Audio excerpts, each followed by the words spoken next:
ઉનાળામાં તાપ અને ગરમીને કારણે ઘણા લોકોને ડિહાઇડ્રેશન કે અન્ય તકલીફો થતી હોય છે, તો આયુર્વેદ મુજબ ઉનાળામાં શરીરને જરૂરી એવા પીણા કે જે તમે ઘરે પણ બનાવી શકો છો એ વિશે માહિતી મેળવીએ ડોક્ટર ઉર્વા અંતાણી પાસેથી. નમસ્તે, હું ડોક્ટર ઉર્વા અંતાણી હાલ માંડવી ખાતે RBSK મેડિકલ ઓફિસર તરીકે મારી ફરજ બજાવું છું. ઉનાળાની કાળઝાળ ગરમીનો પ્રકોપ વધી રહ્યો છે અને તમે સૌ અનુભવ કરતા જ હશો. વાતાવરણમાં તાપમાનનો તો વધારો થઈ જ રહ્યો છે, આ સાથે લૂ, ઉલટી, ઉબકા, પેટમાં દુખાવો, માથાનો દુખાવો, પગનો દુખાવો, ચક્કર આવવા, ડિહાઇડ્રેશન વગેરે જેવી સમસ્યાઓમાં પણ વધારો થઈ રહ્યો છે. હવે આ સમસ્યાઓથી દૂર રહેવા, શરીરને રક્ષણ આપવા અને ઉનાળામાં સ્વસ્થ રહેવા માટે શરીરનું હાઇડ્રેશન લેવલ યોગ્ય પ્રમાણમાં હોવું જરૂરી છે.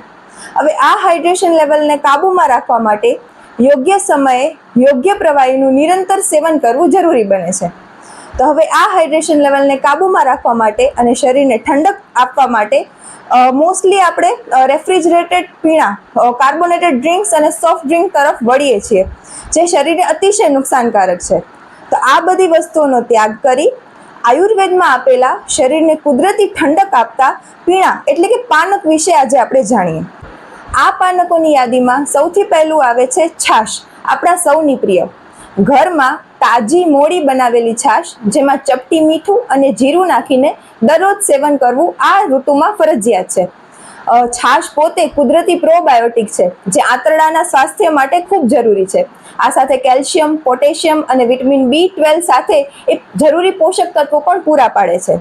પછી આપણે વાત કરીએ તો સૌનો પ્રિય કેરીનો બાફલો, જેને આમ પન્ના પણ કહેવામાં આવે છે. બાફેલી કેરીમાં ફુદીનો, જીરું, સાકર, મીઠું અને તમને ગેસ કેવી તકલીફ હોય તો હિંગ નાખીને પણ તેનું શરબત તૈયાર કરીને લઈ શકો છો. કેરી પોતે એન્ટીઓક્સિડન્ટ તરીકે વર્તે છે અને આ શરબત પીવાથી વિટામિન C અને બીજા મિનરલ્સ પણ જરૂરી મળી રહે છે. અને ઉનાળામાં ખાસ કરીને કેરીનો બાફલો ડિહાઇડ્રેશનથી શરીરને બચાવે છે. એ પછી આપણે વાત કરીએ સત્તુની.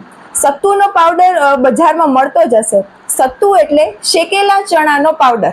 હવે સત્તુનું ડ્રિંક ઉનાળાનું કુલર તરીકે ઓળખાય છે.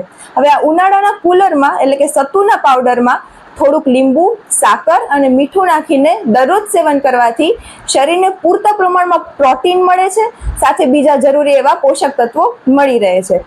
આ ઉપરાંત તમે લીંબુ પાણી છે, નારિયેળ પાણી છે, શેરડીનો રસ છે, એનું પણ સેવન કરી શકો છો. બીલીપત્રના ફળ એવા બીલીના શરબતનું સેવન કરી શકો છો. કોકમનું શરબત, ખાસ કરીને આયુર્વેદમાં કોકમનો ઉપયોગ ગેસ, અપચો અને કુદરતી રીતે ઠંડક આપી શરીરની બળતરા ઘટાડવા માટે કહેવામાં આવેલો છે. કોકમમાં ગાર્સિનોલ નામનું એક સંયોજન છે, જે શરીરને ઠંડક આપે છે અને સાથે સાથે પાચનમાં પણ સહાય કરે છે. માટે કોકમનું શરબત જેને ખટાશ સતતી હોય તેને લેવું ખાસ જરૂરી છે. આ ઉપરાંત તમે ઠંડાઈ બનાવી શકો છો. બદામ, કાચી વરિયાળી, એલચી અને સાકર, ગુલાબની પાંદડીઓને દૂધમાં મિક્સ કરીને તેની ઠંડાઈ પી શકો છો. અથવા તો એક ગ્લાસ દૂધમાં 1 ચમચી ગુલકંદ નાખીને તેને મિક્સ કરીને મિલ્કશેક બનાવી શકો છો. આ જે કોમ્બિનેશન છે એ ખાસ કરીને એસિડિટી, પિત્તવાયુની જેને તકલીફ છે તેને, અને જેને મોઢામાં અલ્સર થયા છે, પેટમાં અલ્સર થયા છે, તેને ખાસ રાહત આપે છે. આ બધા પીણાઓની સાથે સાથે તમારે પાણીવાળા ફ્રૂટ વધારે લેવા જોઈએ. તરબૂચ, શક્કરટેટી, પરુષક, જેને દ્રાક્ષ કહેવામાં આવે છે, આયુર્વેદમાં તેને પરુષક કહે છે. ફાલસાનો ઉપયોગ કરી શકો છો. અને બીજા શાકભાજીમાં કહીએ તો ગલકા, તુરિયા, દૂધી, ટિંડોરા, પરવળ, આ સિઝનમાં આ બધા ખોરાકનો ઉપયોગ કરવો જરૂરી છે. હવે જો ઝાડા ઉલટી, પેટમાં દુખાવો, માથામાં દુખાવો કે પછી ચક્કર આવવા, લૂ લાગવાના આ બધા સિમ્ટમ્સ, લક્ષણો જો વધારે જણાય તો તાત્કાલિક ડૉક્ટરનો સંપર્ક કરવો. Thank you.